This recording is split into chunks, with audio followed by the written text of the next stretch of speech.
Welcome to another edition of Strange New Pod. I'm your Fleet Admiral and host, Julian Brown, alongside the best bridge crew this side of finding your beach. You know those Corona commercials?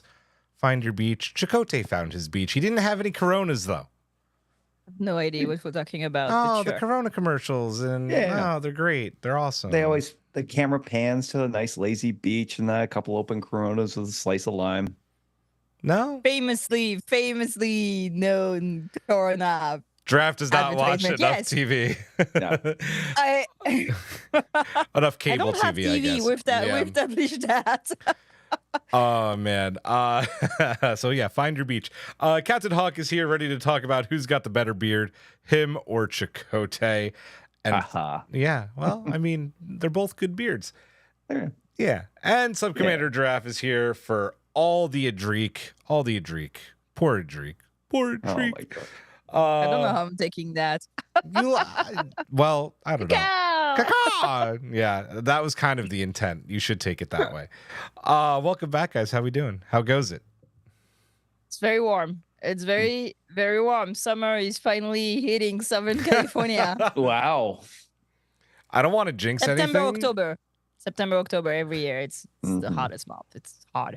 I don't want to jinx it, but it seems like we might actually be getting fall here in Philly, which is rare. We usually just, we have fall for like 2 days and then second summer like you're having in San Diego. So, yeah. It's our first summer. We had you had no lots of June gloom. Yeah. Yeah, June gloom. But yeah, it's hot. Also it's back to school, so it's I hard. know. Busy. You're a teacher though, so you have it different than I do. It's hard. I'm tired. I feel for you because I know how my kids were after school. Everybody's asking me what I was eating. I was eating a naan bread with red pepper paste and feta. That's what And I it was eating, looked but it's gone. amazing.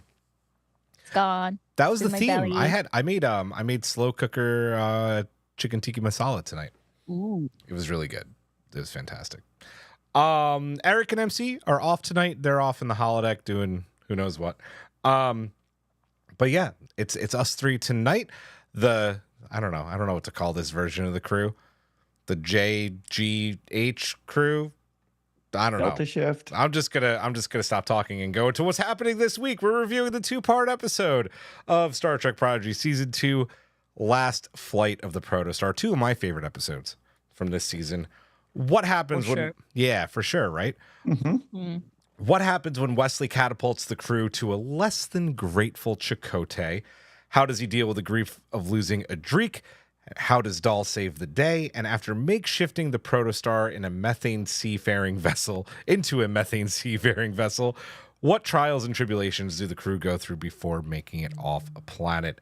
We're going to break it all down, but first, Hawk, it is back to you, sir. We need to thank our amazing patron collective at the Ready Room level and above. Before you start that, also a hello to our YouTube collective there tonight. A good amount of you. Welcome, welcome, welcome. Keep your questions and comments coming all night long. Hawk, it's you. All right. Thank you once again to Simon Stager, Jeff Reeve, Mariah Gossett, Tallulah, Jen Steins, Tina Alexander, Joe Saporito, Noe Santos, Kang Wee, Takako Nagumo, Fernando Nogales, SMK, Laura Linderman, Colin Davidson, Shatterhand 2049, Jesco, Michael Graham, Emily and Travis, Gildara, Cassie, B. Tella Right, not Tella Wrong, Maggie Light, Tyrannokilicus, Wayne Ritz, Scott of Arc, Sean, Jay Howard, Anna Yurdadon, Mahalani Uchiyama, Matt Harker, Davey Willett, Tara Pollen, Slope 74, Rude Parakeet, Joshua Miller, Aaron W., Lanky Guy, Carl Angoli, Michael Kwan, Meredith, Caitlin, Elizabeth Dean, Jim McMahon, Sedano 317, Puka Hair, 3 Fries Short, Cat Tip, Tripping the Reed Alert Over a Pineapple, Sean Manning, Asher CBF, Chris Waterman, RHCB, Martin Simpson, Norman Buckwald, David Prime Hildebrand, Taryn J. Robinson, Todd Grinner, I'll figure that out later. Rod Grinner, no. Rod. Sorry. Rod Grinner. Eric the Red, Trouble, Jamie Roberts, Honeyberry, Paul Taylor Pitt, and Brett Jones. I wonder. Oh, sorry. And thanks to the EPs. Yes. You read the EPs, Giraffe. You do it. It's all you. Stagger, Commander Chris Waterman, Tara Poland, and Brad Jones. Woohoo! Woo-woo. What do you wonder, Giraffe? I was wondering, you know, the podcast when like at the beginning they have ads, like I skip the ads and I listen to them so much that I'm very good at skipping the ad and like being right on top of like when the podcast starts again. I want to know if people skip the super long list of patrons now. I'm assuming people do. Is it harder because it changes all the time? You want to listen to this much? See, I have questions. Anyway, DM. No, do not DM. Don't DM. No. That was a rhetorical question, joke, something like that. Rhetorical question. Giraffe is wild tonight. You know that she's been busy at school. Let's do some quick news. We started our Disco season 5 rewatch. We started a little late. Sorry. Like Giraffe, it's back to school week for me too. Things are wild in the Brown household. We don't have one tonight because of the pod. And then I'm hanging with some collective members tomorrow and Saturday. So I believe Colin, who's in our chat, is going to be running our watch-alongs tomorrow and Saturday. So if you haven't joined in on one yet, let Colin know. He'll give me the names and you'll be added to the list to win. Don't mind my PS5 controller. To win a PS5. Oh my God! Imagine if we had PS5 giveaway money with that kind of podcast now. To get this Star Trek Discovery season 5 on Steelbook, it is gorgeous. Look how beautiful that is. With a capital G. We also have a giveaway tonight that'll be midway through the show, so make sure you stay tuned. We are giving away a digital code for Star Trek 3: The Search for Spock in honor of its 40th anniversary. So I know, we're old. I wasn't born. Do you have yet. Beetlejuice nails? I do. I'm going tomorrow. I know, it was so good. It was so good. No spoilers. No spoilers. It was very good though. That's happening. Heroes and Villains, get 20% off your first order using our code STRANGE. Like this awesome Spock shirt that says Vulcans cannot lie. Also, Giraffe, did you see their launch today? No, I haven't. I received a message, but I've been working. Star Wars carry-on luggage suitcase. Oh, I'm looking at them right now. I want them so badly. Shut up. I know. So cool. Oh, they look gorgeous. They are gorgeous. I need the orange Rebel one. Is so cool. They're never gonna send this to us. I don't know. Never say never. We get sets of expensive stuff. We will shill them. Like I will just like put it in front of the camera for the whole episode. I will travel to everywhere with this, like I do with the bag. Yep. Kaylee, let's talk about getting some Star Wars luggage. We have 2 podcasts that we could 3 if Hawk gets one on Geeks. They're really cute. Oh, they're so nice. Well, you have 20% off. 20% if you've never ordered anything before. Yeah, for your first order. So if you want to start by these very cool luggages, do it because we can't. So yeah, do it for us. Do it for us, please. Anything else? Did I miss anything? You went to AfroCon this past weekend, or is that this weekend? I went to AfroCon this weekend. It was really cool. It was a local con in San Diego, which is an Afrofuturism convention. It was really interesting to meet local nerds. Nice. As usual. I love local conventions. And I'm going to a slightly bigger one. I'm going to be at LA Comic Con the first weekend of October. It will most probably coincide with my birthday party. So if you're around, come say hi. Do it. Yeah. Do it. Awesome. Any other news? No. Cool. It's my birthday month. It's your birthday month. Birthday month. Maybe we'll be nice to you. We'll see.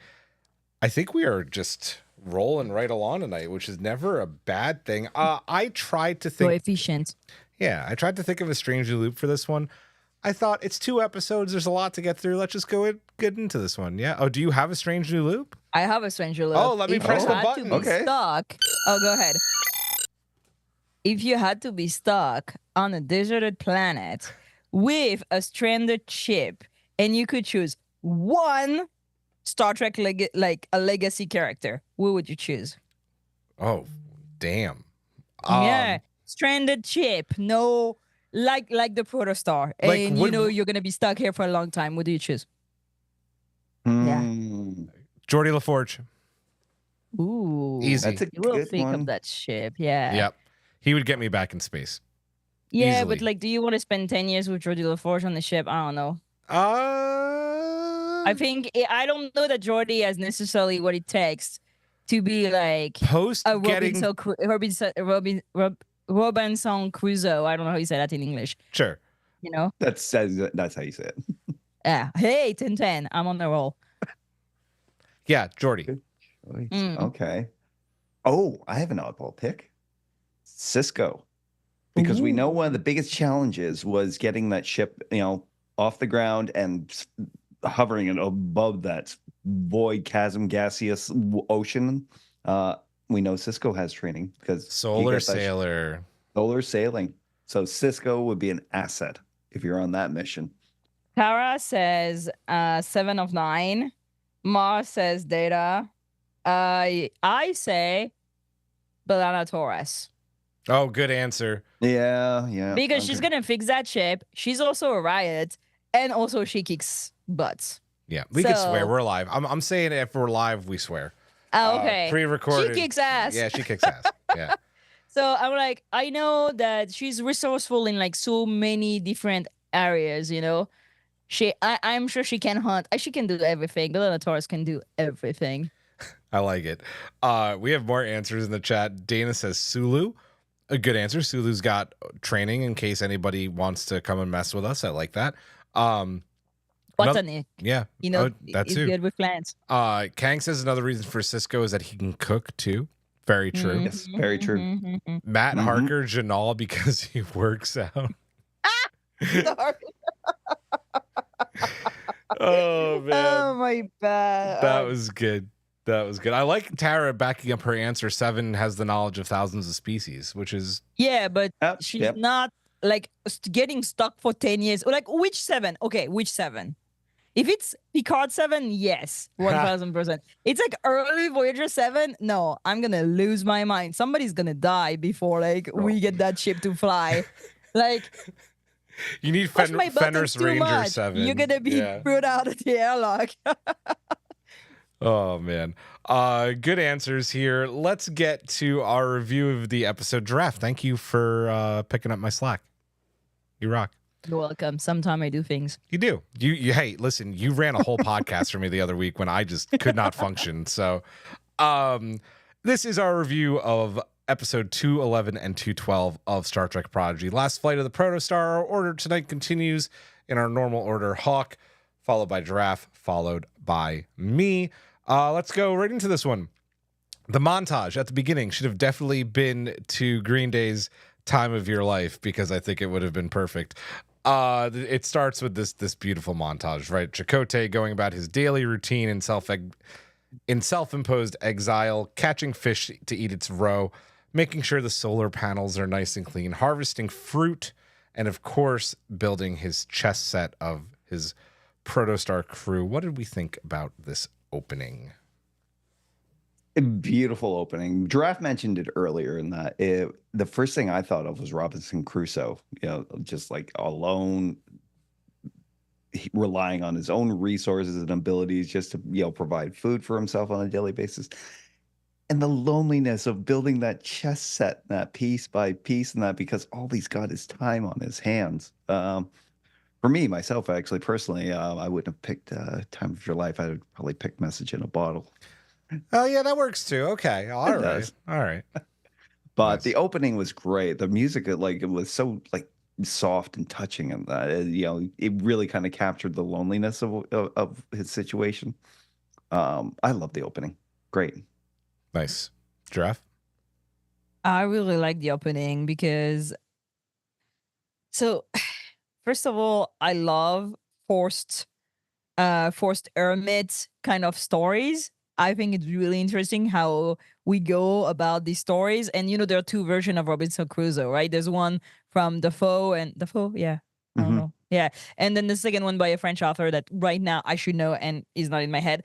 But and it's all the idea of like when you're stuck somewhere and when you're like removed from civilization, do you choose to continue the same rules or do you choose to do whatever you want, right? Because like Robinson has to like try to a bit time, like to follow time. Well, you don't have to follow time if you're alone on an island. You don't have to do any of this, especially if you know that you're never gonna get out of this. Like you don't have to, right? And I feel for me, it had a lot of parallels with Janeway in the Delta Quadrant. She's not alone, so it's a bit of a different thing. But Janeway in the Delta Quadrant is like removed from society suddenly, and she chooses to keep the system in place, right? Because she has to bring everybody because she knows she's going to get out. She hopes, she wants everybody to know deep inside of themselves that they're going to go back, right? But Chakotay, he doesn't have to because he doesn't want to go back, right? He's like, we're stranded here and we're kind of like, he abandoned all hope to leave. He's not even trying to fix the ship or like to find a way, even discourage the kids later to do anything. But he still obeys to rules that he doesn't have to follow, which I find so interesting. Like he doesn't eat the fish.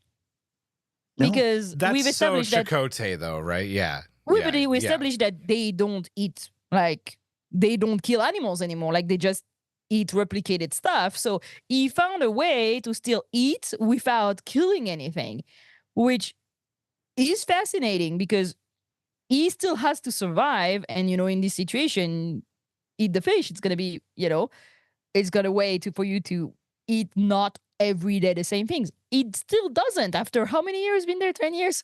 And And the opening that episode with like that guy that still go through that routine, that he's still has in this routine so many values that he's trying to uphold, even if he doesn't have to, because he's technically alone. I mean, there's a hologram, but he's alone, right? And I find it so interesting for the character of Chakotay. And also it gives, again, like a kind of a compass of where the show is going, is that even if you have no hope, like the kids on Tars Lamora, even if you think that there's no exit, the internal value that you hold to yourself are what makes you you. Maybe I'm overreading in that. No, I don't No, think but, that like, you are. I don't think you are at all. No. I really liked it. I asked myself that same question and that what kept him going for 10 years and that, like, didn't part of him like kind of want to, end it at some point?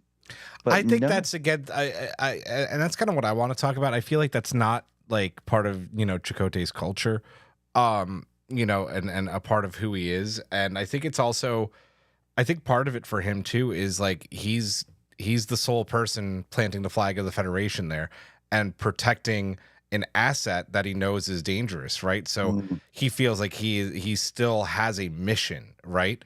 Were you done, Giraffe? I'm sorry. Yeah, on the chat they're speaking about the chess pieces. I don't think, is it in the opening scene? Yes. Yes. Yeah. Oh yeah. Yeah. Yeah. The guy is in deep meditation, like Yeah. about like life and everything. And I'm like, wow. But I feel like these like few minutes, I don't know how long it is, and there's almost no dialogue, I think. None. Like give us more information, like more story, more depth about the character of Chakotay that they did in like 7 seasons of Voyager. 100%. Yeah. Yeah, I love this scene. I mean, and people know by now, I've always really dug the character of Chakotay. I really like that, even though like Giraffe, like you're saying how it's part of the Federation that they don't eat meat and they don't kill to eat anymore, which is very true. 100%. I don't think it's Federation. It's just, like you wouldn't eat a cat. Right. it's part of a culture. Right. It's something we've all accepted. Right, But right. technically, you could eat a cat. Right. Like nothing stops you, right? But that's there's what something culturally Yeah. deep that makes you like. Let's be honest. If I'm stranded in an island and the only thing I can eat is a cat, I'm eating the cat. Very sorry. I'm very sorry. Don't come at me. Don't at me. But I will survive. I will do whatever I need to like stay alive. But you're talking about culture, and that's what I wanted to talk about. I think that this opening is also very representative and did better than, like you said, anything Voyager ever did about Chakotay's Native American culture, right? Like they, there's so much love and respect and admiration for animals in Native American culture. And when they hunt, it's still like a very like meaningful thing for them. And for him, if he doesn't have to kill an animal, I think that's part of his culture too, and that's very representative in this, that he does only eat the roe and he only does pick the fruit, right? Like this is very much a part of who Chakotay is. And I think it's a great point that you said deep meditation draft, because that's exactly what this is. And again, like so much of what this character is, it's amazing what this writer's room has been able to do with characters like Chakotay and Janeway to give them even more depth than they had in the shows that they were, stars in a live action series of. I think it's like 2 or 3 minutes, maybe less, that we see this, and it's just like, I think, some like the best 2 minutes of the season. It's just beautifully shot, it's beautifully animated, and Nami killed it with the score, like you said, Hog. So yeah.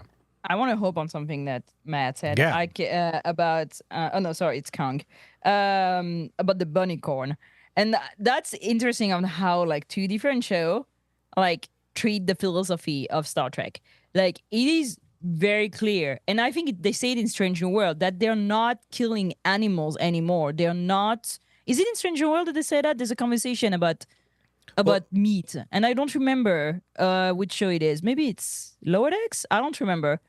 But that they replicated the meat. They don't need to subjugate animals. Don't need to like eat them. They don't need to murder any living things. You have replicators. Yeah. So you're good, right? You don't even have to be I'm vegetarian for like, moral reasons, because that's how it is. And I think that like personally, I think this is great. And there is this thing where like they don't subjugate any species anymore because they may be sentient. So yeah, sure. And I think it's in Stranger World when it speaks about the Gorn. Somebody correct me. I don't remember where it is. But Mars is thinking it's that scene with Disco and with Vance and Osira. Oh yeah, thank you. Yeah. So it's 32nd century, so never mind. But I think when you can replicate meal, why kill an animal? Why? You don't. Why? Why would you? Like it tastes better if it suffered. Like, and I feel like the bunny corn thing. You're like, replicate some mean, man. You don't need to kill a bunny. Is it a bunny? It's a bunny, right? It's like it's a unicorn bunny in Picard. See? Yeah. You don't need this on your pizza. Eat vegetarian pizza. You're good. Come on, Riker. We know Riker cheese. loves animal. He does. Yeah. He didn't kill a bunny-corn. This is replicated meat. Anyway, side note. Over. Oh man. As we continue, right? Chakotay's 10 years alone with Hollow Janeway and the Protostar is just abruptly interrupted by the kids, who get caught in one of Chakotay's traps, and very un-Chakotay-like, after we do see this very zen version of him, doesn't help them, right? He's like, no, like, you're staying out here. I don't like you. Chooses to leave them outside.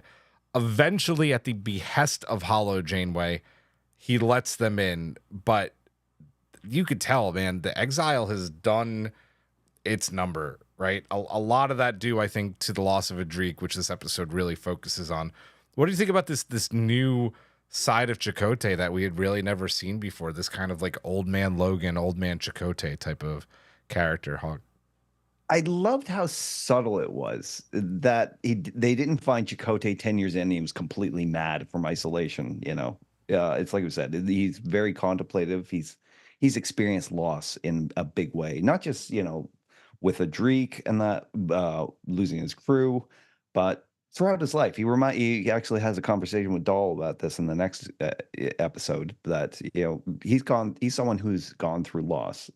He hasn't let it like completely dim him, but seeing these kids show up, recognizing them from what must be 10 years now from the events that led up to him, taking the Protostar, and being super confused.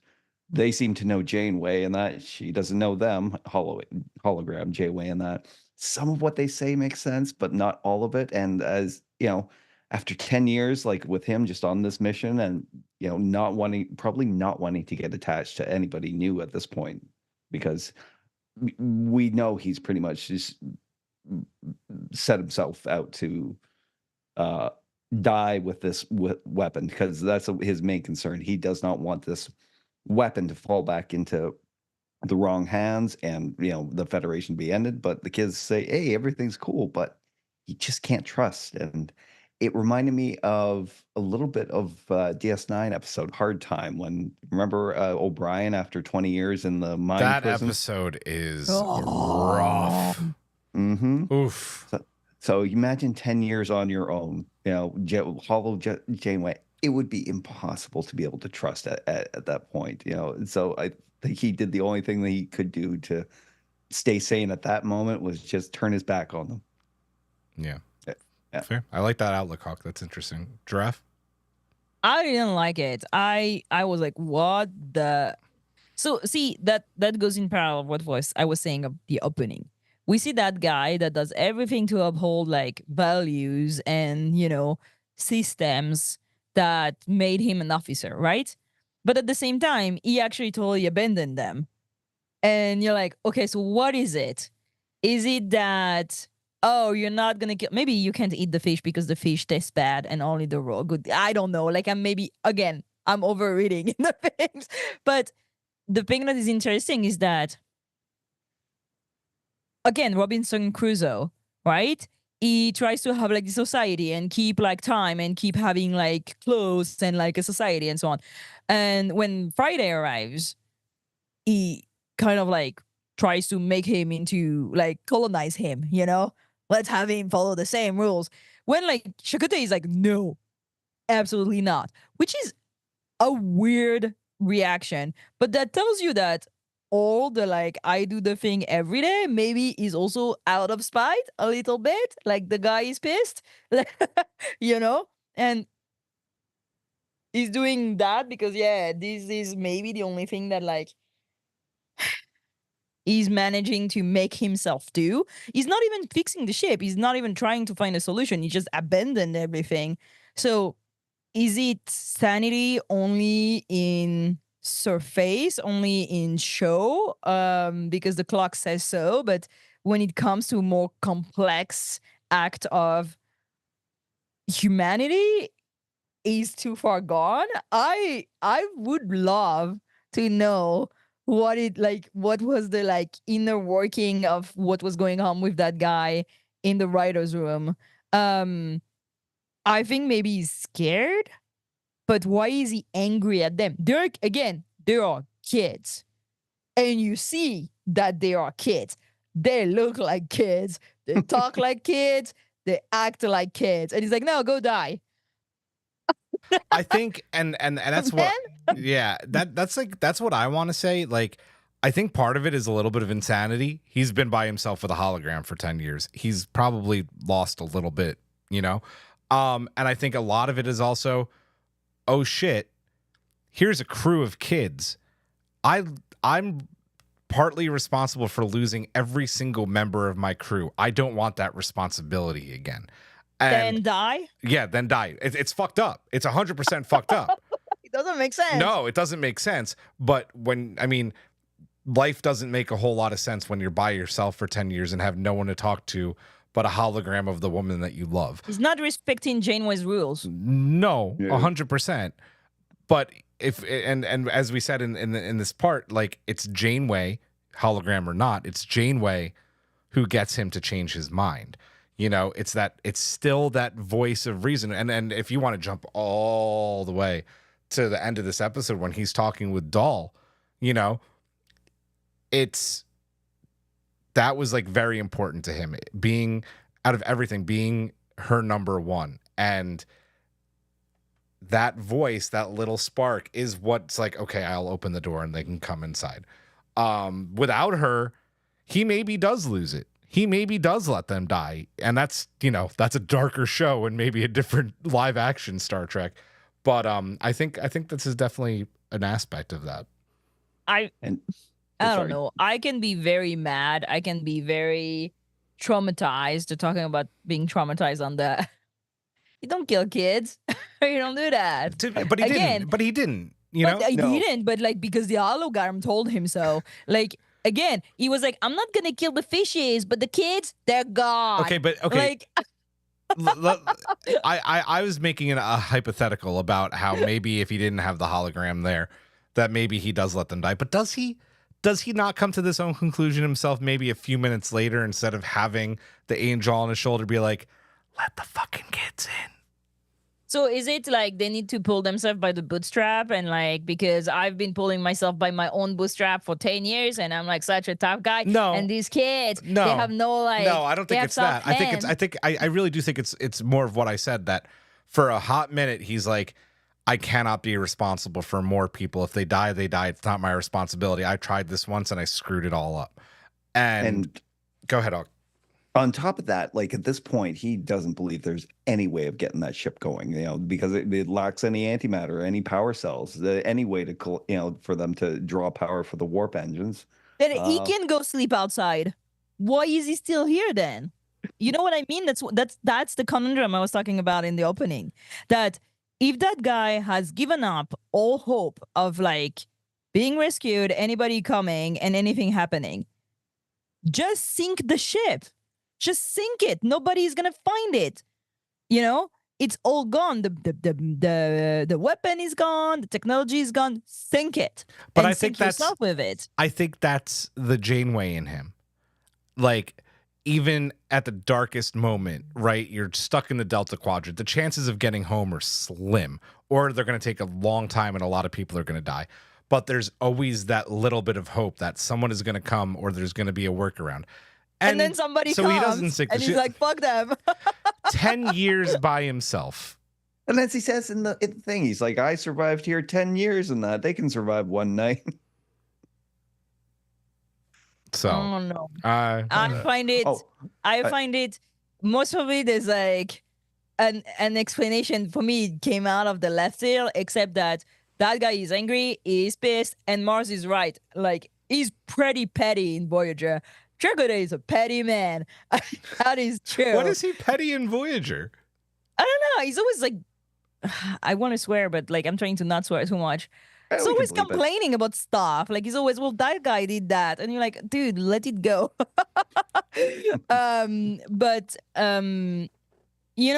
Like, unresolved anger for 10 years. Dude, you're the one to blame for it. Don't go. Like, deep meditation, we're talking about this. This guy is in deep meditation. He's still flexing about grief. He's like doing all the chess pieces. But then he's like, fuck the kids, fuck them. Like, why? I want somebody in the writer's room to tell me what was behind this. I want closure. I need closure. Where's Jennifer Murrow when we need her? Jennifer, if you're in the chat, let's have it. Oh man. One point of clarification: the roe does not taste good. It tastes like sulfur. He said sometimes it tastes like sulfur. Yeah, it's like, that's normal. Like, I used to eat what you call those spiky black things Uni. that like leave at the Uni. Huh? Uni. Sea urchin. You say it in Japanese? Yeah. Oh, sea urchin. Yeah, I said it in Japanese because I like it. They taste very Uni. different one to the other. You can take a bunch like there's just fresh bad ones, uni like, and there's good uni. There's bad uni, there's good uni. Yeah, it's like one was bitter because his life was bad, and then he got murdered by giraffe.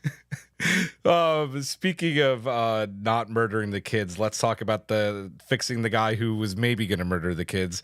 Hollow Janeway tells the kids, once Chakotay has let them back inside, the story about how Adric had a plan to leave, right? To fix the ship. But Chakotay didn't believe it was possible. Adric was killed. He never could find him. And Chakotay was just broken by this. He was the last member of his crew. So the kid crew, with Gwyn kind of being like the rallying cry, we are going to fix Chakotay. They begin to help him with his day-to-day, right? The same thing, catching the fish, getting the fruits, doing the solar panels. Jacob wants to fix the RV thing, not the RV, the off-road vehicle. All that good stuff, right? And then it's another montage, right? And there's a nice moment that I feel like really turns the tide for Chakotay. It's part of the reason I wore this shirt today, is the LLAP when Mijel and Gwyn flash it to him, and that's the first time we see Chakotay smile in the episode. He goes back to a scowl pretty soon after, but he remembers that Tuvok was his second command next to him, right? You know, seeing that, I think, brought up some good memories. What did we think about this montage and the kids trying to find Captain Chakotay, Hawk? I love a good montage, and this was a montage with a couple of purposes in mind. And that after hearing about everything that Chakotay had lost from hologram Janeway, which by the way was amazing, you know, because like it was a completely new hologram Janeway. You know, she had no idea who these kids were. But at the same time, she still ended up connecting to them. And she said herself, I don't know why. I'm spilling my guts to you. That connection was just somehow it's fate. But yeah, the montage and that. The one thing he has lacked in any formulation of an escape plan involving the ship was a crew. You know, it was an impossible task. He could not do it on his own. And the last person who had hope for doing it disappeared. He had no idea. Like, a lot of his anger and grief in that was the fact that he had no idea what happened to Adrik. Adrik just vanished in a storm one day, trying to do this, which is really, I can understand why. Like, you know, he'd have that despair and that nihilism. That, like, you know, it's impossible. And that the most hopeful person in my crew, and that the last person in my crew with any spark of hope is gone. You know, but there are these kids and that, and they all they do is just set to work, and that the tumbler, you know, it hadn't worked in years. Rock Talk is there. Oh, sorry, not Rock, but Jenkum. Jenkum is there with the power tools. Kids are out there. They've got a plan for the solar winds, and yeah, that live long and prosper, and that must have been like that little, it's kind of like that slice of home, you know, something he hadn't seen in years, and then probably maybe brought back something, that little spark in him, you know, that. Yeah. The people he had been missing and disconnected from for 10 years. It was a little slow process in that, but it gets there in the end. Nice. Giraffe? I want to answer the chat that I am not petty either. I'm just very poorly written. Is that a joke about you? That needs to be a t-shirt. No. They're dealing about Chakotay. The Chakotay was not petty, but poorly written, and I'm definitely gonna use that. I'm not petty. I'm poorly written. Yeah. I'm just poorly written. What do you want from me? I'm sorry. I agree. Pettiness. My writer's room is not that good. Okay. Like, I do what I can. Maybe if you read this more. No, I'm kidding. That's your writer's room. I would still. I know. Yeah. No, I get.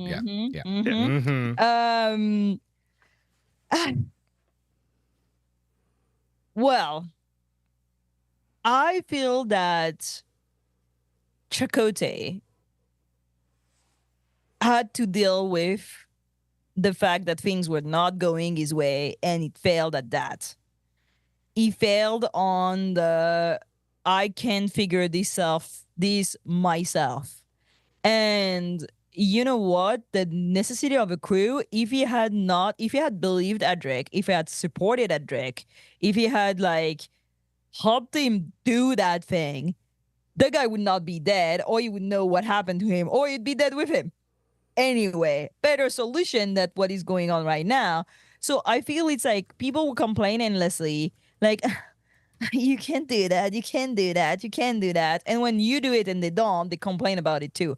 I'm like, my man, I know it's not the thing that you wanted to happen. I know Janeway had it better because she had a whole crew and you just have a Birdman. But, you know, where's the spirit? Like, where's the... I trained for this. And the thing that is interesting is that at some point before Adric's death, he was already broken. Because why didn't he believe Adric on this? You don't have any other solution. If there's one thing you should have learned from being on Voyager for 7 years stuck in Delta Quadrant, is that you need to try the crazy ID. you need to, because that's what is going to get you out. And if it doesn't, you try a crazier idea, right? And I think that, well, he's not Janeway. And I think that's what, like, the conversation to Dahl happens, like, after, is that he's not a good captain. He's a good XO. He doesn't have the guts of, like, doing the crazy thing like Kirk does, like Janeway does, like Cisco does, like Burnham does. He doesn't have the guts for that. That's such a great point. If I can interrupt you, that Mm-hmm. is a perfect way to describe Chakotay. Because if you remember, is it Unimatrix? No, it's Scorpion, where Janeway makes the plan with the Borg, and she's like, I'm about to die. You are going to follow my orders, and you are going to do the plan, and you are not going to run. And the minute that he gets command, and listen, it is a command choice, and I don't agree or disagree with it, but he does disobey that order and makes the safe decision and backs out of the deal with the Borg. So great fucking point, Giraffe. And I think that then he loses Adric. If Adric had been the captain, this guy would be out of there. Yeah, He would have been 100%. like, that's what we're doing, and we're doing it now. And he had to actually break orders and, like, go by himself to try to actually start the plan that is going to get him out. And I think that at one point he realizes that. And then we look back on, like, you know, he doesn't want to, like, take care of people, but then, my dude, you're a captain. This is what it is. This is your job now. Good luck. And I think that's where also it unlocks something for Dahl, because Dahl is the same in the opposite way. He only wants to do the crazy idea. and I think that for him to realize that what killed Adric is an ability to basically be a good captain like Janeway in, like, crisis time. I think he's a great captain in non-crisis time. He's a terrible captain to play safe. He's a terrible choice. We see it in Quality of Mercy with Pike. He plays it safe. Yeah. And it's a bad choice. And I think Star Trek has been toying with that idea again and again, that in times of war and crisis, you have to try the crazy thing. You have to be, like, daring and crazy and, like, things outside the box. And Chakotay doesn't have that. It definitely doesn't have that. So when the kids show up, I think also he's more skulking his own failure, in my opinion. I mean, I read it more into, like, skulking and being angry, not at them, but, like, at him not being, you know, the Janeway, basically. And I think that the Adric thing is really here to, like, for me, it really like give me the key that I needed to be able to read Chakotay in, like, all his failure, but also all his greatness in Voyager. And you have always this thing, like, Kirk is, like, you know, daring, but Spock is, like, more center. Janeway, Chakotay. You have Saru, Burnham. You know, they always have this thing. And the thing is that for this situation, this was not, he didn't listen to his XO. And that's where he failed. Yeah. 100%. Anyway. Try the crazy plan. I kind of said what I wanted to set up. You made that great point about Chakotay making the safe decisions. I do say, like what Hawk said, I like a good montage. And it's a lot of the, even though it's one line, I feel like it's very much so, like, an unspoken thing. There's so many, like, subtle hints to Voyager in this, and I my biggest takeaway still is this live long and prosper moment, right? Because it's remembering the people that you care about. And even though they bickered and fought a lot, like, he cared about Chakotay, he cared about Tuvok, and that had to be a memory that got brought up by that. And it was like, okay, you know, Tuvok fought for me. I've fought for Tuvok. This was my career. I'm going to fight for these kids now. And I think it was a really fun montage. I do agree. Listen, that is a character flaw about Chakotay, is making the safe decision. And it's a good chance, you know, that making the safe decision did get his crew killed. I'm not saying being a safe captain is a bad thing either. I think sometimes, like, Admiral Adama says, you have to roll the hard 6, like Draft said, like make the hard decision. Yeah. But I like the montage. I thought it was really good. Doll gonna doll. Complaining about having to Doll is do back on his bullshit. Doll back on his bullshit. Strange New Pod's favorite quote. He's complaining about having to go pick up all the stuff and get stranded. There seems to be a spark of lightning. Sorry. That's not what I'm trying to say. All of a sudden, as Doll is doing his thing, we see the shadow of this worm thing that we'll see later, and Doll getting stranded really ignites Chakotay, and they run to find him underground. And I think what was a very cool like homage, I think I said this in our mid-season review that we did, homage to the Matrix, like with the tunnels and like the electric eels. It was really cool. Like electric eels in the Matrix. Well, no, but you know how like those EMP devices that kept the. Oh yeah. Okay. Yeah. Okay. I was like eels. Yeah.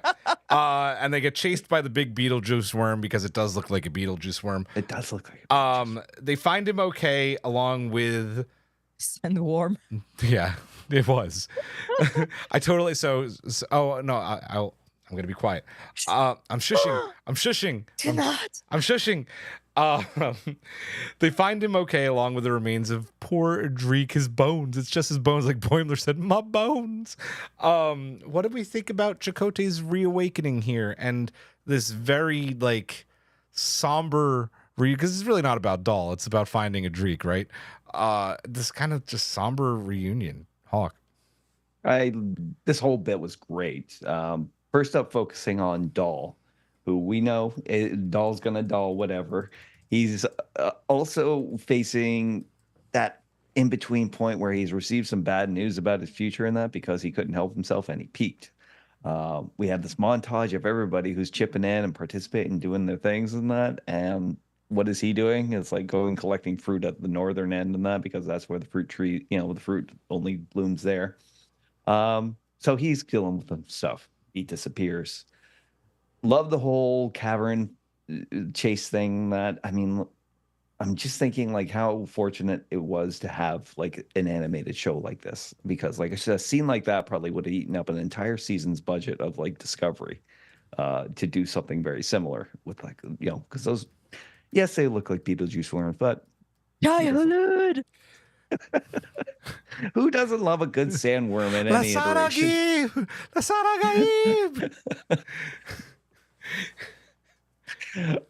But it's in the year of the sandworms, to be honest. It is. We need to stop with the sandworms. I don't know why they didn't make a Beetlejuice popcorn bucket with the sandworm, man. Come on. Has anybody seen Beetlejuice? I was wondering if it's good. But we're being quiet because Draft's going to murder me. Okay. I saw it. It was fantastic. I usually don't care about spoilers, but not on this one. You do not. You do not spoil this for me. Thumbs up and down. I don't know. But anyways, the revelation. They find Doll and they also find a Dreek.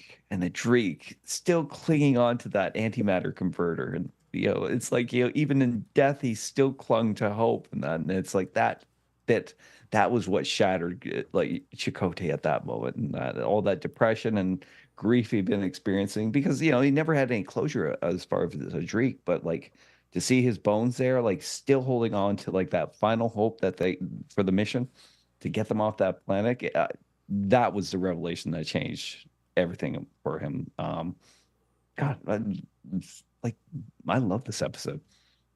This great kind of resolution to the story. Yeah. Trev? I like the fact that basically these kids are like a more functional Captain and EXO than Chakotay and Adric. For real. And I was rewatching the episode and I was thinking, is Dahl acting like that because he knows he has plot armor? He saw the future. Yeah. And like it reminded me of Pike. Who's like, he knows he's not gonna die this way. He knows that they're not gonna shot him. He knows he's not gonna get gorned. It's like, so because he saw the future. People got to stop messing with Borath crystals, man. I know. Well, they lead to no good. Well, then does he not know that he's alive at least until that moment happens? I think with Dahl, I mean, like Dahl just reacts. You've seen it That time is and time not again. that dumb. He's not that dumb, but he does. But He's very reactionary. No, Yeah. I know, but then he doesn't have to worry so much because he's not worrying so much. And I'm like, why is he not worrying so much? And I was like, oh, maybe he knows that he's not gonna die, and nor Gwen. Mhm. I don't know. Well, It that's just a an- good point too. By the way, he sees that everything is going to be okay, just not for him. Well, he doesn't know for the others, but he knows Yeah. for Gwen and him for sure. They're still alive at that moment until that moment passes. So I wonder one, if he realizes that because he's not very knowledgeable maybe on time because he didn't read the book. We've established that. So does he even realize that? Does he but doesn't say anything? It does that influence his way of acting? I don't know. It's just like an idea I threw in the middle. I love the scene. I thought it was so cool. It looks very cool. And like when I saw Drake the first, I was like, no. I mean, I knew he was dead. I like suppose the guy has disappeared for how long, but also like anatomically speaking, I was like, what cleaned these bones so well? But I also think the didn't electricity. didn't Ooh, even yeah. like move them. Didn't move them. They're like still holding it. He's still holding the string. It's like Halloween skeletons, like anatomically inaccurate Halloween skeleton of stuff. For Drake. That was a low blow. I really wanted to see that character more because Yeah. I really found it very cool. Voiced by the guy who's the mayor in Wednesday. I don't remember his name right now. I have no nice. names. Oh, No names.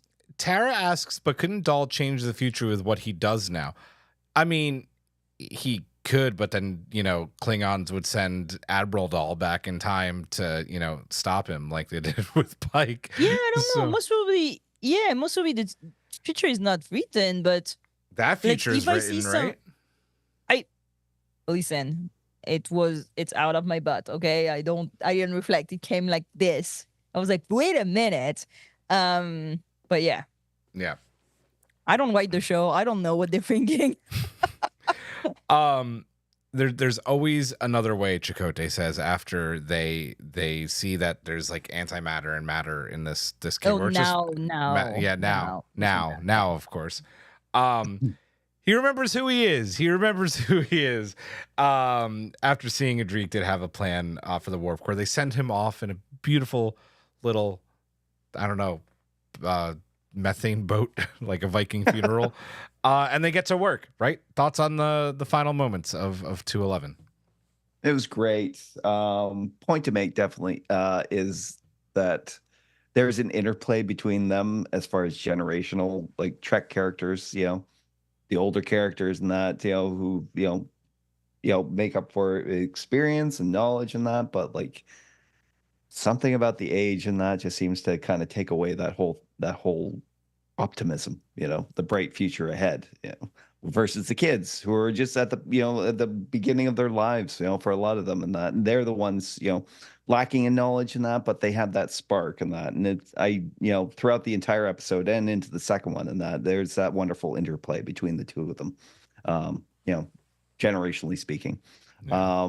Final thoughts, like the final moments in this episode were great. It perfect lead into for a nice two-parter and a nautical adventure at that. Yes. Giraffe. Yeah, I really like the realization that the clouds are actually acting like water. That was like the most important thing for me. I was like, it's like water. And like the Viking funeral for a Drake.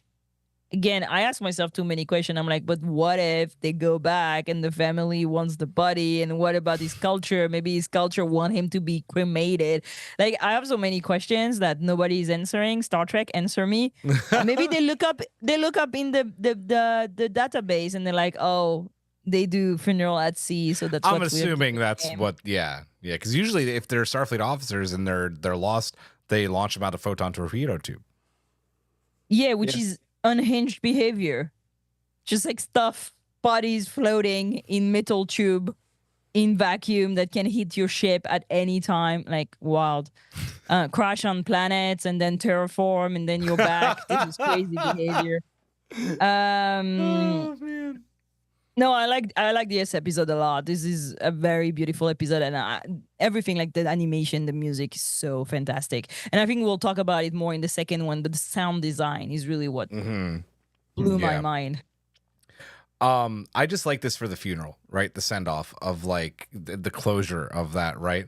It's the closure and then the circle, right? On the Protostar saying there's always another way, right? It also reminds me of 310 of Picard when they're on the bridge of the D and they hear President Chekhov speaking about, you know, there's always hope, there's always another way, and Chakotay kind of makes that speech here to the kids, and yeah, they do get to work. I thought it was a great segue in to 212. Before we get to 212 though, we have to talk about that movie we just mentioned about shooting photon torpedoes as burial rites and terraforming planets.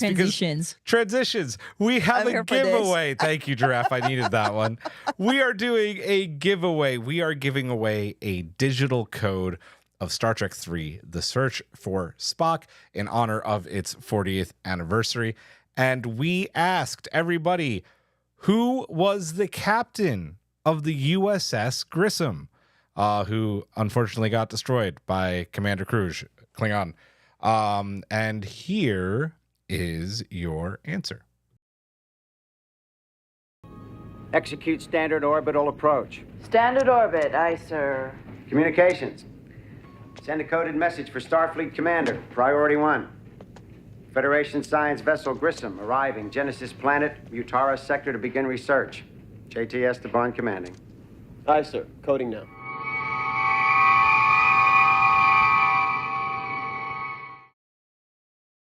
Hey, it was Captain Esteban, that's right, of the USS Grissom.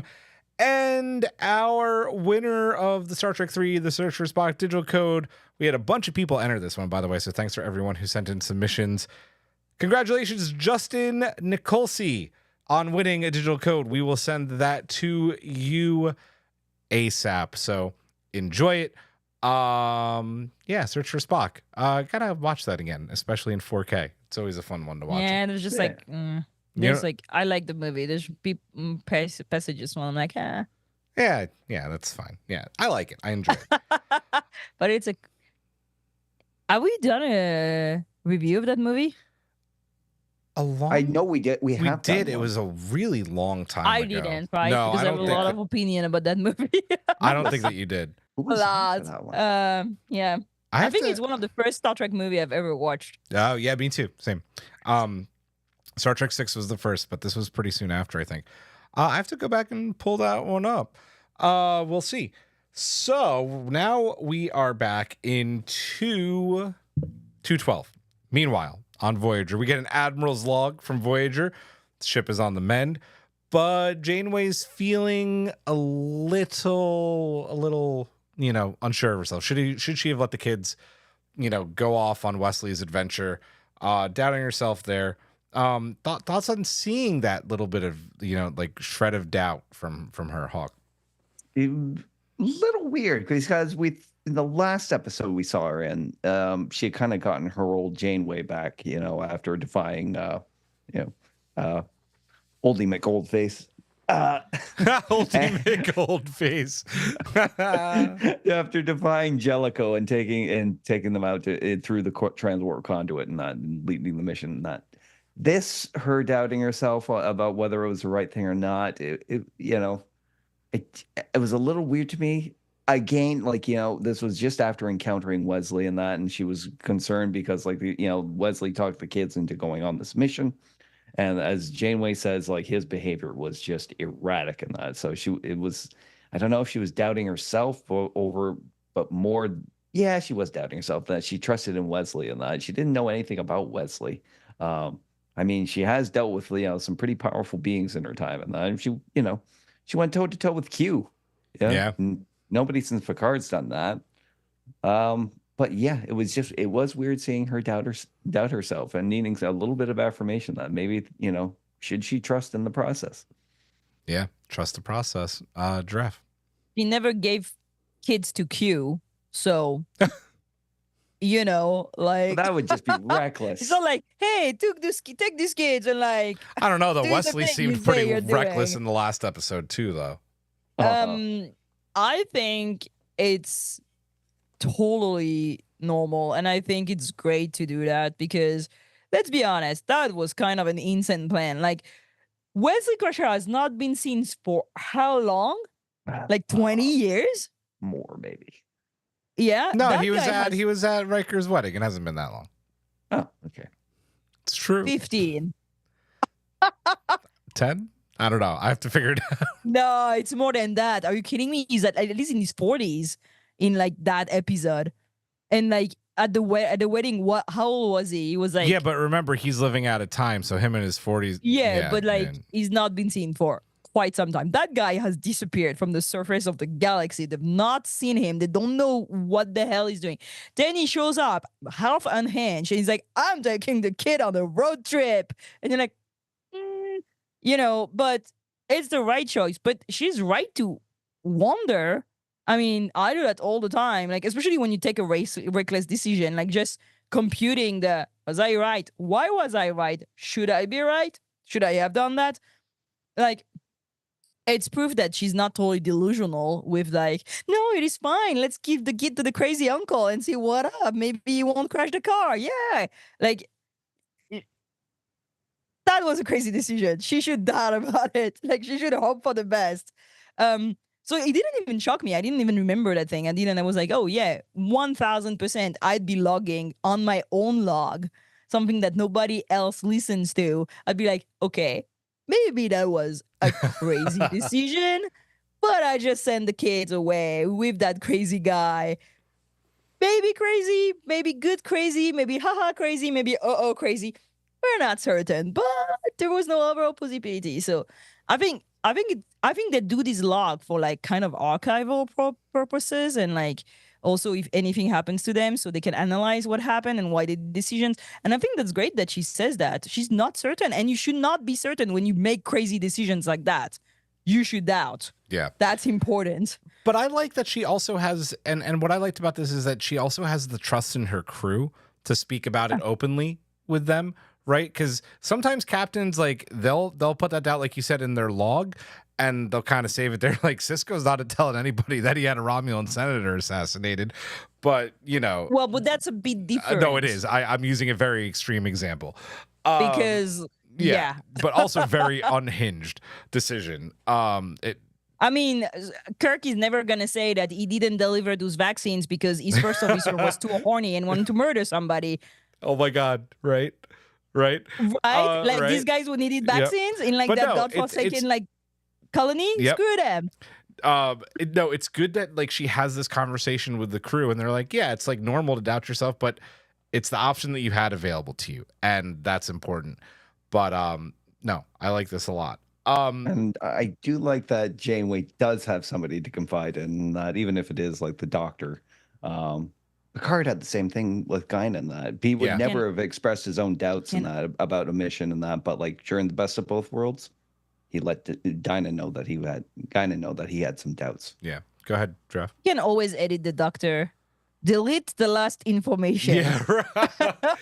Oh man, it's messed up. She also makes a very important call to one Beverly Crusher, which connects Nemesis and Picard season 1 in a nice little bow. I really appreciated that, by the way, to the series. And the two have a heart-to-heart. What do we think about Gates McFadden making her second appearance on Star Trek Prodigy, and this nice moment between the two? Hawk. It would have been criminal if they hadn't gotten Beverly back in that for at least one little scene in the animated series, because it's just just a few minutes of her time in that, but like it was so effective. I think they used it like very well, and the fact that like Janeway contacted her because she was having doubts about like trusting these kids to what could possibly be a madman, Wesley Crusher. So she needed to go to the source, and it's like, well, what can I expect? Like, what do you think? And as Gates reminded her, and that it's like she said that thing about a mother's faith, and that, and Janeway wished she had a mother's faith, without even realizing that, she's been a mom to like, hundreds of crew members over the years, right? And now as an admiral, probably more so in that. It's she has nurturing instincts and that they're in there and that, but she, everybody kind of gets like, sidetracked by, it's like, being a mom or not being a mom and that, people are nurturing and that they find ways of letting that part of themselves out, even if they, don't have kids of their own. Yeah. Right. Yeah. 100%. Draft. I think we talked a lot about how these made the characters also more like normal humans and in depth people, even if they don't exist and they're still paper people, They're, if you hadn't seen Cecily for 20 years and I happened to run into her, the first person I'd be calling is you, being, yo, I saw your kid, she's okay. And thank you, Just by the way. FYI. Right? Like, again, like, and, speaking of mom, like, you don't have to be a mom to be a caregiver. Mhm. And I think, like, this is always the thing. And that the thing that, in my opinion, also Picard did wrong with the moms. It's always about the moms. But you don't have to be the mother of somebody to be their caregiver, to be somebody that deeply cares for their well-being and make sure that they're okay, they're safe, they're growing, and all this. Like, we all do it for people who are not, didn't come out of our loins, right? And I think that it's interesting because Beverly is still here as Wesley's mom, but also she is a Starfleet officer that, a former Starfleet officer, right, at that time, but like a professional that Janeway also contact as an equal on this and as a person that she needs to discuss what's going on, to know more about like our doubt and what's going on and what did she do the right choice. And I think, again, like the depth they managed to infuse in these characters in 20-minute episodes, when Voyager did it, but it was hit or miss on this. Like, unlike always like being the mom, like moms on Voyager is a whole thing that will open another time, like between between Valana and what's her name, Wildman. We have like discussion to be had, but I think this writer room is so good at making characters that are not cookie cutter. Cookie Cutter. Yeah. Cookie cutter characters. Like, they're the mom, they are not wearing their hair right, and they're stressed, and they're not happy if you're at the bar because you need to come take care of the baby, and they're nagging. Like, they make real people, and we know how hard that is, because it's very hard to imagine being in the shoe of a captain that saved her whole crew on a quadrant that doesn't exist, in a federation that doesn't exist, and having all to fight the Borg who don't exist, and to still be able to create a character that could be a living, breathing human that you could meet and discuss with, and acting like you would act if you were in this situation. And I love the fact that nobody is simple and nobody is predictable on this. That they truly act like, yeah, somebody that'd be in this situation, in my opinion. Maybe that's not true, but no, I feel it's very real. I think it is very real. And, one of the things that we always say, and you see a lot about on Twitter, and social media, about people, passing over Prodigy is, oh, well, it's the one that's made for kids. Well, let me tell you something. There's a line of dialogue in this conversation between Janeway and John Luke and Beverly that if there's the reason I said John Luke, it's part of this, that if you're not an adult and like a Trekkie, you don't understand the hardcore jab that Bev takes at John Luke in this scene, right? Because Janeway's like, hey, it's been a really long time since Shinzon. How's John Luke? And she goes, oh, it's been a long time. He's off busy with the Romulan relocation effort. I guess that's his priority now, right? how amazing is that line, right? And Yeah, it again, shocked me too. I was like, oh. connecting to everything that she says to him in Picard season 3. It's a really good line. And it's another way that this show is, like Tara said above in the chat, like just creating a real Trek universe. That line's not there for the kids. That's there for us. And I picked up on it. Draft picked up on it. Hawk, I'm sure you picked up on it. But also, like, that's what I was saying about like people being real humans, exactly. with like their pettiness, with their like, how do you say, rancœur? Like they're like, you know, like they hold grudges. You know, like she grew up 2 kids by herself. You know, and yeah, I'd be a little like, you know, sidestabbing, but also it's different from like seeing them only as epic characters who are always duty first. Yes. You know, I was like, no, we're all petty. You do that to me, I'm going to give you a jab just because I can. Yeah. And you do raise a great point about the amount of characterization that they get in. I mean, because this whole scene lasts maybe like less than a minute. Yeah. You know, and like each episode's like less than 20, like less 23, 24 minutes. Yeah. Yeah. And that's credits aside, you get maybe 21 minutes of actual, and the writers, they cram in so much characterization in that. Like we're sitting here discussing it, and it's like, yeah, they really get their points across in that. These are real people. Yeah. And I have to say that a lot of people don't like this because I know some people don't like this because they want the epic, brave, superhuman, you know, Nah, screw that. Starfleet officers, like always like fighting stuff and like making crazy decision and all this. But I personally, that's why I read so much fan fiction. I love seeing this like human side into the character. I love seeing them cry. I love seeing them petty. I love like seeing them like talking about backstories and like how they feel about stuff. And like I like when they're not perfect. I really like it. Agreed. 100%. And those are usually the best moments of Star Trek, like, you know, from TOS on. Dana says this could have been a super memorable show if it wasn't released all at once. I still think it's a memorable, at least these back 10 episodes I think are very memorable.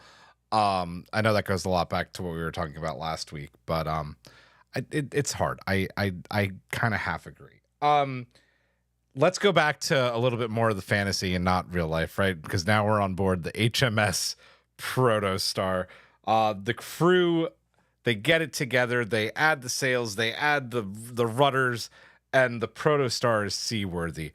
Dahl, still on his bullshit, tries to show off because it's stuck on a rock, and he tries to use the tumbler. You called it the Batmobile, right? The tumbler Batmobile, right, Hawk? I did call it the tumbler. You did. You called it the tumbler, which is accurate, right? It does look like the tumbler. And then Chakotay's like, I'm just going to put a stick under the rock. We're good here. And then also quotes Archimedes to him, which I thought was a nice little jab too. Nobody read the books. None of them read no books. None of them read a single book. No. Except for Rock. Thoughts on the moment the ship hits the methane gas and becomes a seaworthy vessel, Hawk? Yeah, this is where the nautical adventure starts, and it has all those great hallmarks. It is incredibly tough work not getting any large vessel out there to see, you know, it with you using hand ropes, what do you call it? I can't remember the word for it, but the steering mechanism. A rudder. Rudder. Rudder. But rudder. Whatever he called it in that, but like, yeah. But again, that interplay of the young and the young and the older generation and that, you know, it's like they all have something to offer, and that Dahl with the, you know, the impetuousness and that, but like, you know, he kept trying, and then Chakotay comes along. Didn't any of you read Archimedes and that? They work well together, and I think that's, you know, also a kind of a classic of Star Trek, and that is like the interactions of like, you know, the youth and the superior officers. You know, everybody has something to offer. I love it when they hit that, and I did love seeing them hit the sea, and that is probably part of my favorite part of the episode. It's a cool moment. Yeah. Giraffe. So it made me think so much of that Voyager episode called I think it's called First Flight. The one Yeah. with Leonardo da Vinci, where she builds like that like flying machine out of like whatever. Janeway, yeah. It really reminded me of that. I've not rewatched an episode in like so long, so maybe it's made up memories, but I felt it was the same kind of like pushing from the tree and not being sure it was gonna fly. The sound design again is incredible. We sail every so often, and the we were on the tall ship to do a cosplay shoot also like not very long ago, and the sound of the wood creaking and all the ropes pulling and all this was so on point. I really liked it. I appreciated the not being sure it was gonna work. Mm-hmm. These moments when they just jump, where there's just the leap of faith, literally. It's a. I need to rewatch just that scene because all the contraption they have here and there, and I like also how they try a very complicated system, but Chakotay shows them that sometimes simple is better. Sometimes analog, simple, Archimedes work just fine. You don't need anything else. And I think it's a good, it's a good lesson. And we go back to Chakotay not going to the crazy plan and showing them also the value of the simple, safe, secure, proven way of doing things. It's a complex episode. Complex It is character. a very complex episode. It was cool. I don't really have much to add that you guys didn't already say. It was just really cool seeing it hit the clouds. I want to actually, I put 2 talking points here, but I'm going to just combine them into one because it really all comes down to Dahl, right? There's rough seas ahead, and Dahl is very much just out of his element. He doesn't know what he's doing. It comes across very easily, or just obviously, and he almost pulls a Titanic, right? He almost hits an iceberg, but Chakotay and Gwyn kind of save the ship from hitting it. And Dahl very much realizes at this point that he is just out of his depth. It hits him. He finally realizes it, and Chakotay becomes the captain that we kind of know that he can be, or at least the father figure that we know he can be, and that Dahl really needs at this moment, because we talked about this weeks ago in the midseason, how Dahl has had a mother figure in both Hollow Janeway and Admiral Janeway, and what he needs right now is a father figure. And he gives him that really good pep talk. He talks to him about how he used to be lost and how that translated to joining the Maquis, and that, becoming a part of Starfleet and becoming a part of a crew and having that sole purpose of trying to find their way home and being Janeway's number one and having that shared cause really set him straight. Thoughts on this scene, Hawk? Like, there was a lot to read into it. Like, Dahl with getting pushed out of the way by Gwen and that in order to take control of the rudder and that, like that was a great callback to like this to scene where he admits to her and that he's not made out to be a captain, kind of unlike her. It's like she seems kind of born to the task. Well, she kind of literally was born for the task. literally. But yeah, the interaction between Chakotay and Dahl is perfect for that point, right? Because like Dahl's problem is that he's not a specialist in anything like the rest of the crew is. He doesn't have that one defining skill that that kind of makes him invaluable. And yeah, for him at this point, that can make him question like whether he should even be there or not. He thought his the plucky spirit and everything kind of almost entitled him to be a captain in that, but now that that notion's gone. He's realizing that his place is tenuous in this crew. But the interaction with him and Chakotay and that, and him opening up and that is like, I lost my dad, I lost my heritage, and I lost my crew. I was lost like you. ran with a bad crowd for a while until I ran into and saying that like being number two is not a bad thing, especially if you're number two to a person who you trust and respect, like he did with Janeway. Realizing that it's great to let go of your ego and that, maybe there is a better person for the job in that. And it's not, it's not on you in that, if you think, you make a better number two than a number one. Yep. Giraffe. So first of all, the episode with Da Vinci is called Concerning Flight. Yes. Yeah, I just looked that Not up. First Flight, because I was like, wait, First is it Flight's an really episode of Enterprise, I think. Yeah. Oh, Enterprise, yeah. I was like, if it's renamed First Flight and this one is called Last Flight, I would be like, oh my God, there's a link. But no, I made that name up. It's called Concerning Flight. And apparently Da Vinci appears also in Scorpion. Yes, he does. Da Vinci is in Yeah. Scorpion. Yep. I don't remember that at all, but yeah.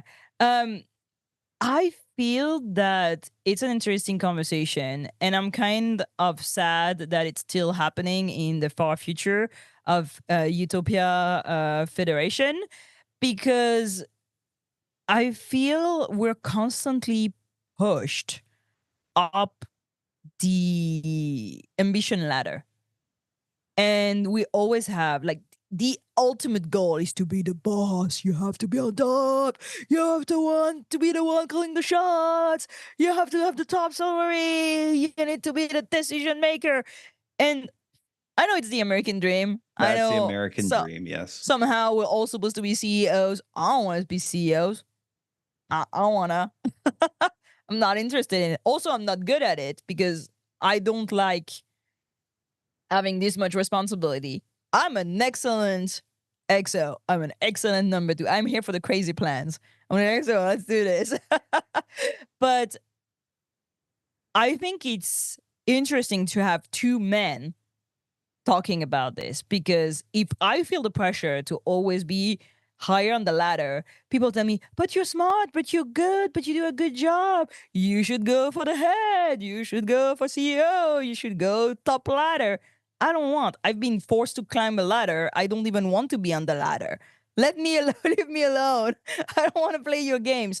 But I know it's even worse for men, because also in society, nobody cares that I am top on the ladder.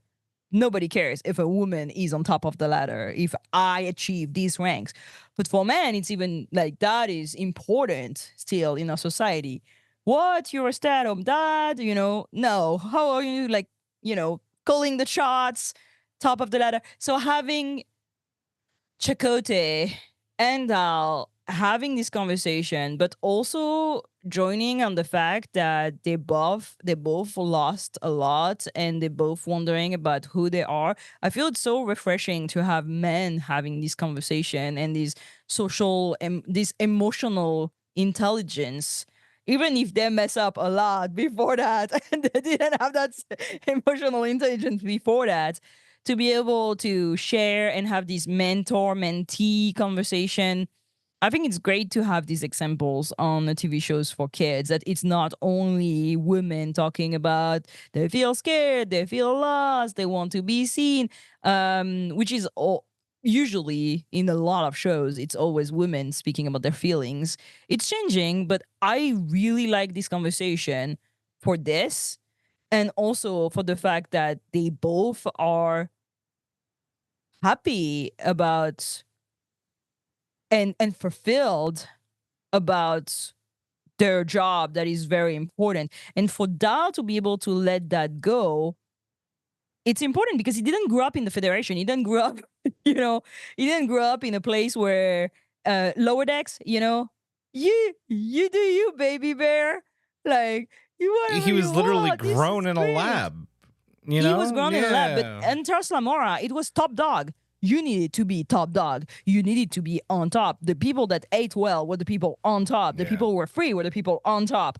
So that I need to be the one calling the shots to be able to be free is super important for that. And it's super hard to undo that conditioned mindset when Chakotay has a different history, right?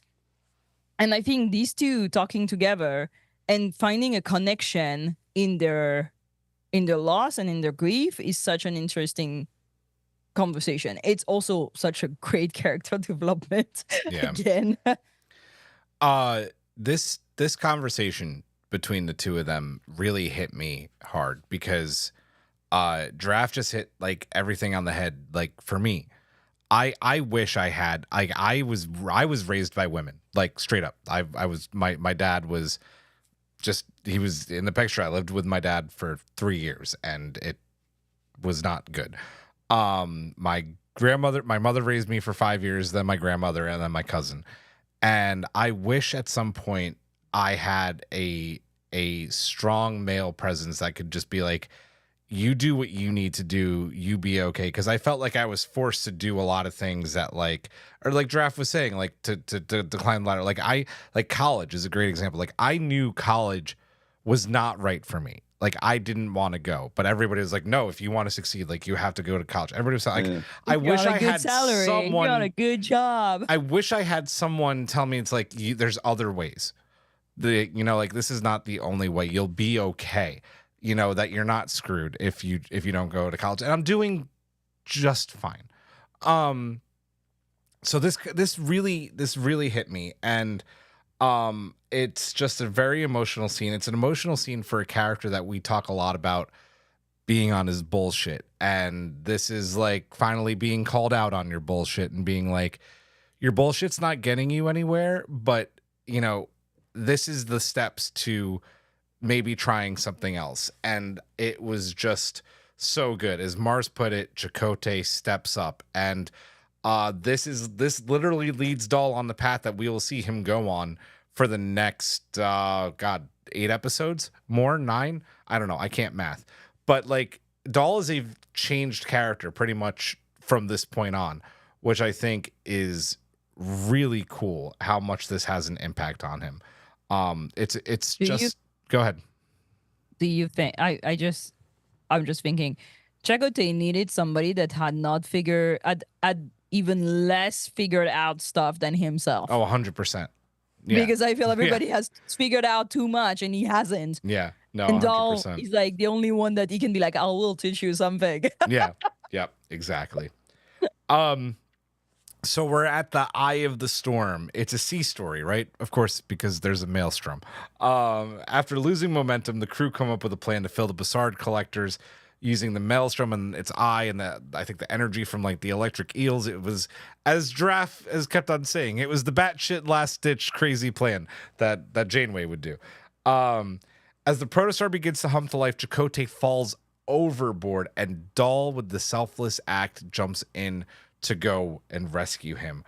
Then riding on the back of an electric eel, he saves him. They're recovered. The Protostar rises like a phoenix and leaves orbit. What did we think about the climax of this episode, Hawk? First up, it was beautiful. Again, the form of animation is perfect for doing something like this, because like in animation, you can do whatever you want, and it's like without the constraints of all the budget and physicality of it. And as far as Dahl, this is that one reason why we think like, the captain's chair is not out of the realm of possibility for him, and that because he is the one to do the crazy, last ditch plan. Chakotay falls over. He doesn't even hesitate. He grabs rope, wraps it around himself. When he finds that Chakotay is sunken further than the rope will extend to, he undoes the rope without thinking and goes after him. Like he basically could have died, if the electric eel, if he hadn't been brave enough to grab onto the electric eel and pull himself up. He shortchanges himself, but this is what makes Dahl, is he has that spark, that willingness to do whatever it takes to save somebody, whether it's his, crewmate or or Chakotay, who he really kind of bonded with at that moment. I don't know if he would have gone that far if they hadn't had their heart to heart, but he probably would have anyways. I think he would have, yeah. Remember, they're here to save Chakotay. Exactly. This is the whole plan since episode 1. Well, they get the Protostar too, right? But they need to bring him back to Janeway. She's gonna be mad. That's right. They can't disappoint Mother. Yeah, but that is that spark that makes Dahl, and it's like, that's why he's necessary for this crew. Yeah. Draft. I feel there's a beautiful parallel with Chakotay not going into the storm to save Edric, but Dahl jumping out of the ship to save Chakotay. And I think that's where, we see that Dahl avoided the obstacle, avoided the mistake that Chakotay did. And I wonder if there's a question of, subordinate and so on. Maybe not, maybe yes. But I feel that it's a storm. There are electric things trying to kill you. You need to go into the storm to save your colleague, comrades, crew. Father figure. Chakotay didn't do it. He also left them out at the beginning, the kids, right? Yeah. But Dahl jumps. And I think there's like something like to put like Chakotay to shame on this. That 100%. That kid gets has more cojones. He goes for the crazy plan, right? But I think there's this motif of the leap of faith and the motif of jumping into unknown and grabbing the hand and making things work. And I think they all taught something to Chakotay. Yeah. Yeah. 100%. I will leave you two with that part. I will be the guy that talks about the ship. I think it's gorgeous at the very end when the Protostar hums to life again. It's just that feel good moment, right? It's like, oh, we're back, baby. Let's go. There's hope. Like when you see the warp drive come back online, and how Chakotay gets the feels, right? He's like, look at that. Adric was right. She can fly. It's such a beautiful moment. And then they're like, let's go. And then it's Dahl, right? It's like, well, we just did this. We brought the Protostar back to life, and now we're gonna bring a star back to life. Like, let's go. He is re-energized. And I'm so here for it. Tara writes, when Dahl stops worrying about being in charge, he's actually decent Starfleet material. He sees things differently and ends up coming up with unexpected ideas. 100%. Yes. I read that sci-fi material and I was like, what does that mean? No. Funny. Final thoughts on this episode. We'll go in reverse order to Jeff. Beautiful episode, beautiful character development, incredible music, sound, gorgeous. I still have no clue what was the plan. The techno bubble? No idea. Zero idea. I'm like, sure. Let's do the electric thing with the thingy in the thingy. There's electric eels. It'll work. It's like very like, hey, let's techno bubble. Do the techno bubble. Maybe if we techno bubble. No idea. But yeah, great episode. I think for me, it was also in the season, the moment where I was, it's keeping on hanging up. It's not stopping after 9. And then it amps up so much. Yeah. Yeah. Hawk? All the same reasons. A beautiful episode, beautiful animation, great nautical adventure. Makes me want to rewatch Master and Commander. I haven't seen that since it was in theaters. I watched it just the one time. Yeah. Yeah. Do you think Chakotay is the Jonah? Like a Jonah on the whale? Think about it. Think about it. Metaphor too. There's so many nautically themed motifs that and genres that could be applied to this. Every ship is on it, kind of runs into a problem. Yeah. Oh yeah. Every single one of them. Yeah. His Maquis ship, the Voyager, the Protostar, it gets stranded every time. Yeah. Wow. Yeah. Just saying. Prodigy writer's room. You can DM me. They can. Giraffe's I want to know. She's on it tonight. You good, Hawk? Good. What I love is not that I do love that these are just 2 incredible episodes, right?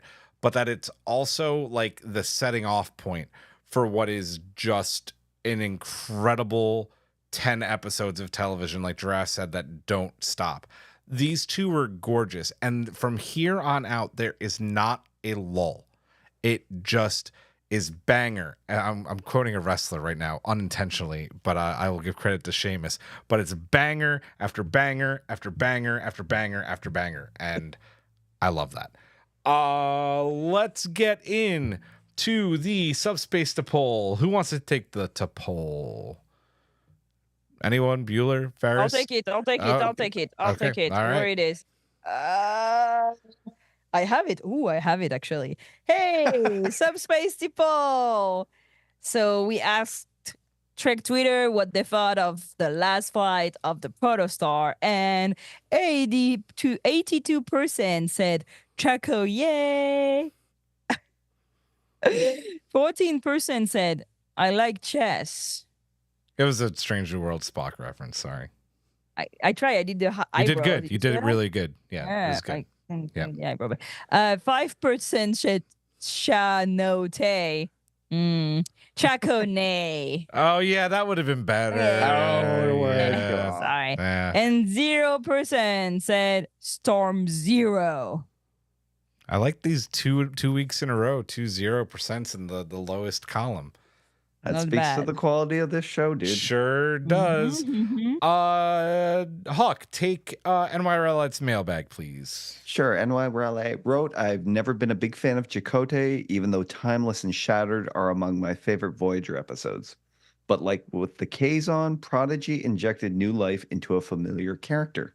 Chakotay's redemption arc in these 2 episodes made me empathize with him more than I did in 7 years of live action. Damn. I will say that Timeless I agree. is my favorite episode of Voyager. So, well, good choices, gang. I'll take it home with Mars's mailbag. I've never been a fan of Chakotay, even though Timeless. Oh, did I write the same one? Oh, it looks like. Oh, I made a boo boo. That's okay. Hold your Chakotays. They're super agreeing with each other. Yeah, I was like, This that's very weird. great. Hold your Chakotays. Here we go. Mars wrote, well, after reviewing my notes, I'll just summarize that I still don't like Chakotay.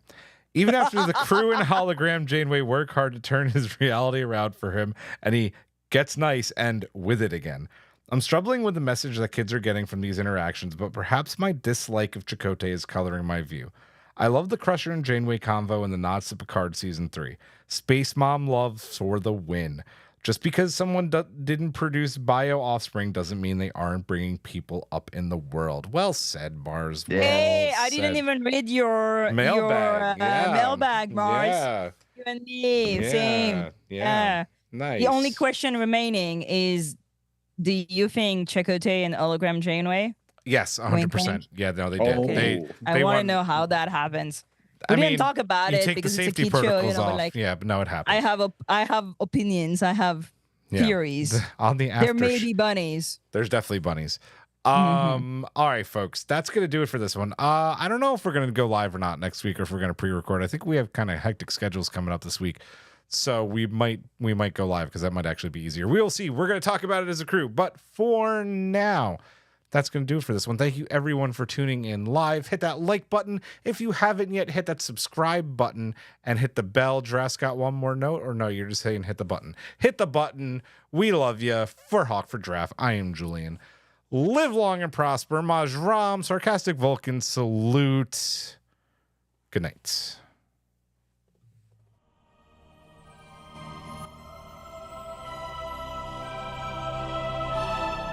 Thanks for beaming into our podcast today. If you want to keep the hailing frequencies open, you can subscribe on Apple and Google Podcasts, YouTube, and Spotify. Like what you hear? Put in a good word with Starfleet and leave us a 5-star review.